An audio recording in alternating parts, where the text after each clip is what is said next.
What do you think of this clock?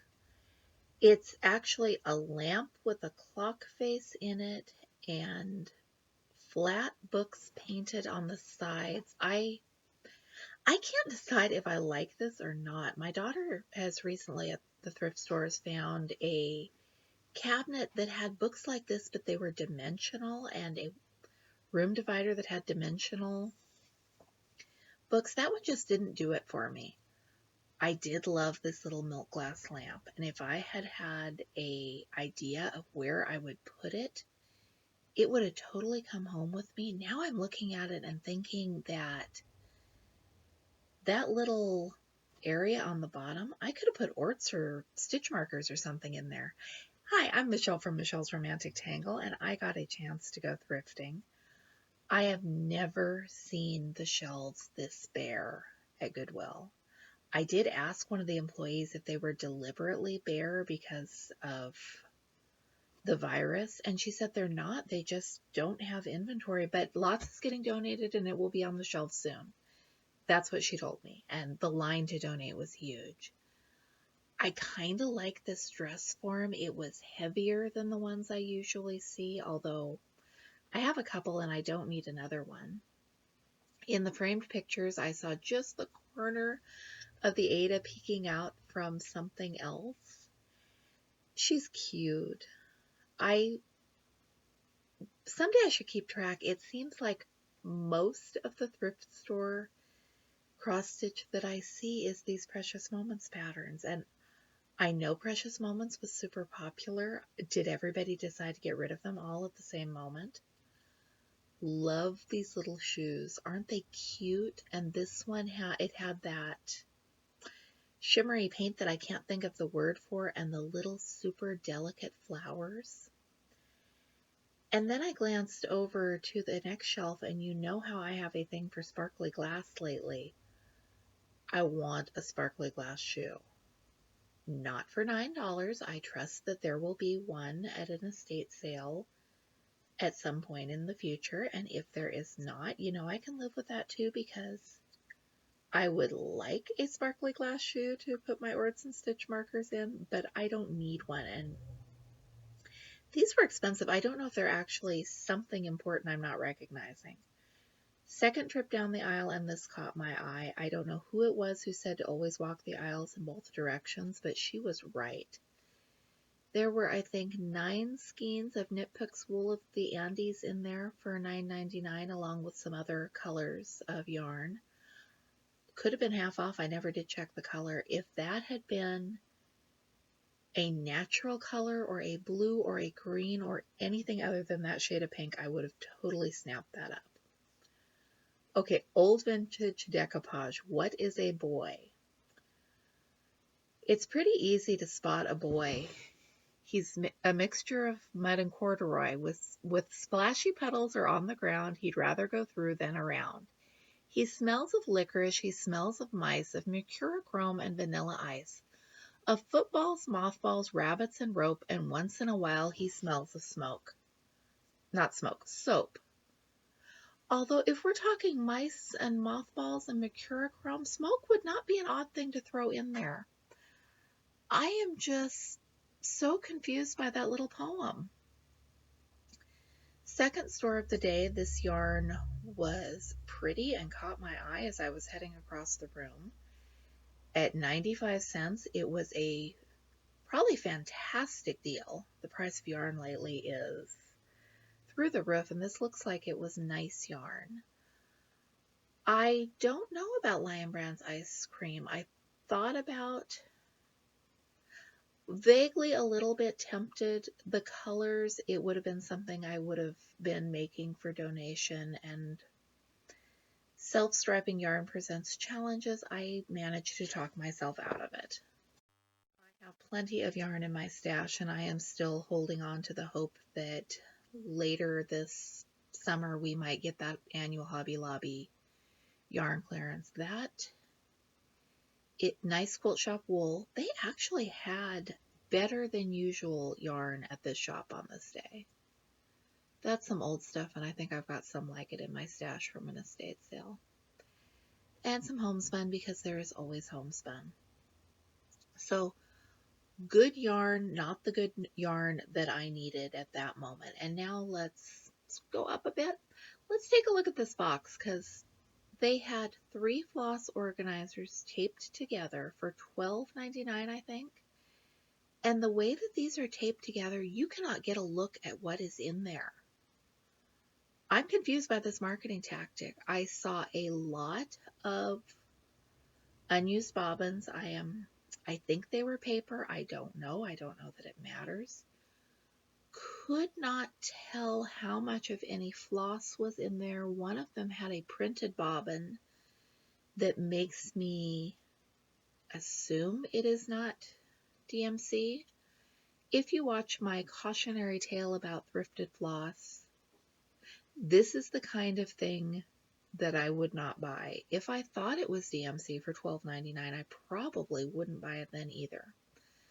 Was looking through the board games. I don't need any board games, but one of my sons has been watching a YouTuber who does vintage games, and so there are a couple that I'm keeping my eye out for him. And then this caught my eye.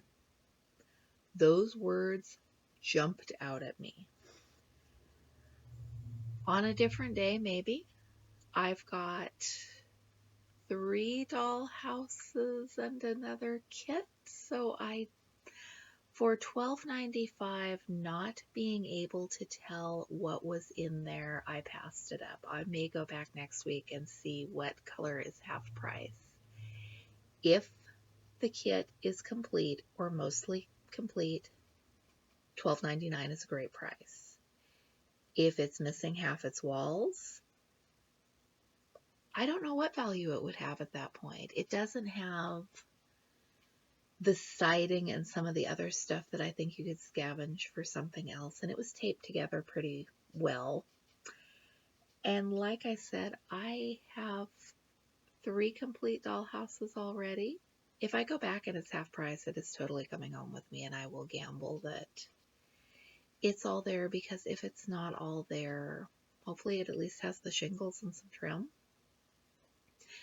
At what point is thrifting like buying scratch-it lottery tickets, that you buy a box and hope that what's inside is what you want?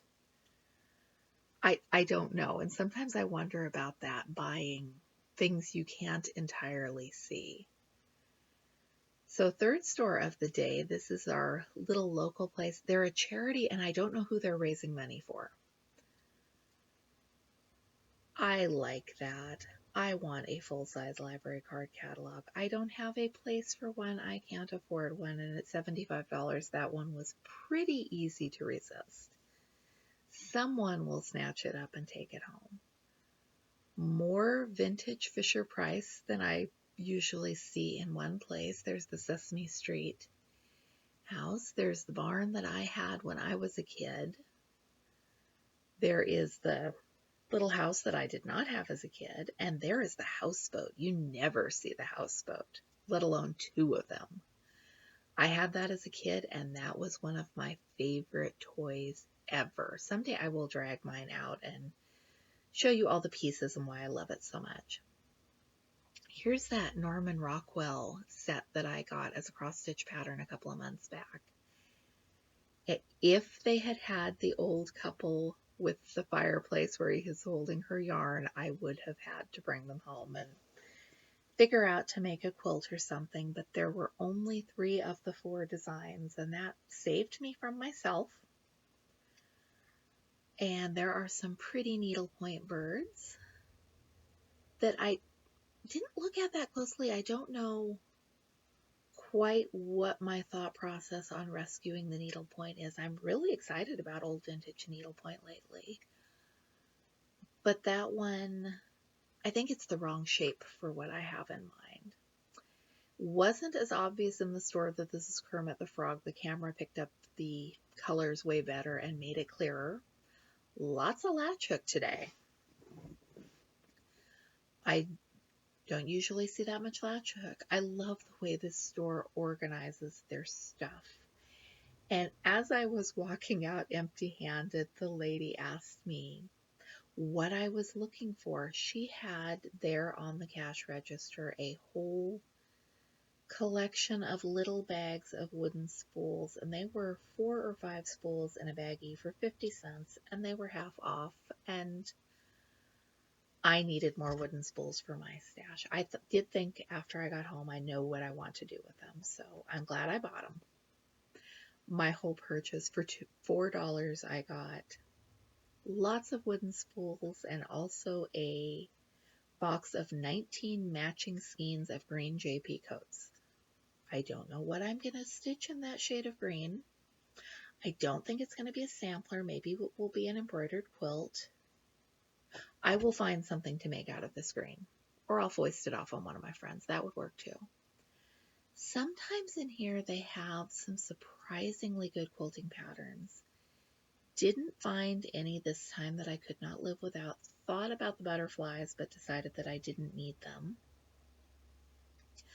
I have found Crabapple Hill patterns in here for 75 cents, so it is always worth looking. And honestly, it's good that I don't always find things, otherwise I would be broke and my sewing room would be more bursting at the seams than it already is.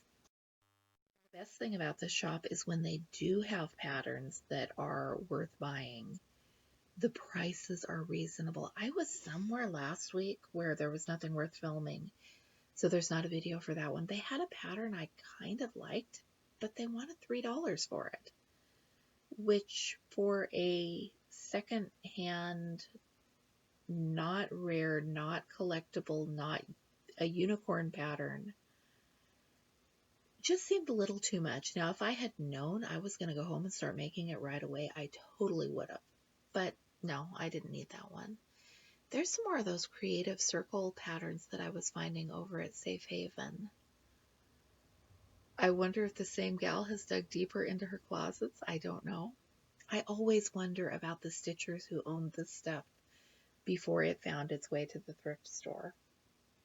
And it does seem that since this shop reopened, I think they just reopened 2 weeks ago, they're getting new stitching stuff. So I will check back. Their parking is a little bit of a challenge because it's all parallel parking on Main Street.